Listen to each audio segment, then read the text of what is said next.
মনফালকোনে Bosnian ও ম্যাসিডোনিয়ানদের cultural centre জেমেতকে বাণিজ্যিক space হিসেবে ব্যবহারের নির্দেশ দিয়ে নামাজ বন্ধ করতে বলা হয়েছে। কাউন্সিলর আন্না মারিয়া চিসিন্তের দাবি, অননুমোদিত মসজিদগুলো অবৈধ এবং নিরাপত্তার জন্য ঝুঁকিপূর্ণ, তাই আইনের স্বার্থেই এগুলো বন্ধ হওয়া উচিত। Le moschee irregolari devono essere chiuse, danneggiano le associazioni stesse perché talvolta procurano anche un pericolo di incolumità per chi le frequenta questi immobili, ma danneggiano anche il principio di legalità. সেন্টারটিতে শুক্রবারের জুম্মার নামাজে সর্বোচ্চ 50 জন অংশ নিতেন, যাদের অধিকাংশই দ্বিতীয় প্রজন্মের ইতালীয় নাগরিক।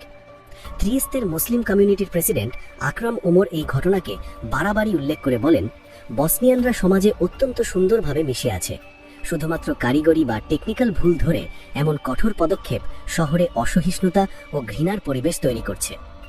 জাতীয় বসনিয়ান সংগঠনের সভাপতি নির্মিন নাসিক জানিয়েছেন, যদি আরবান প্ল্যানিং বা নগর পরিকল্পনার আইন লঙ্ঘন হয়ে থাকে তবে তারা তার দায়ভার গ্রহণ করবেন। স্থানীয় প্রতিবেশীরা জানিয়েছেন, শীতকালে জানালা বন্ধ থাকায় শব্দে সমস্যা না হলেও গ্রীষ্মকালে এবং পার্কিং নিয়ে মাঝে মাঝে সামান্য জটিলতা হয়।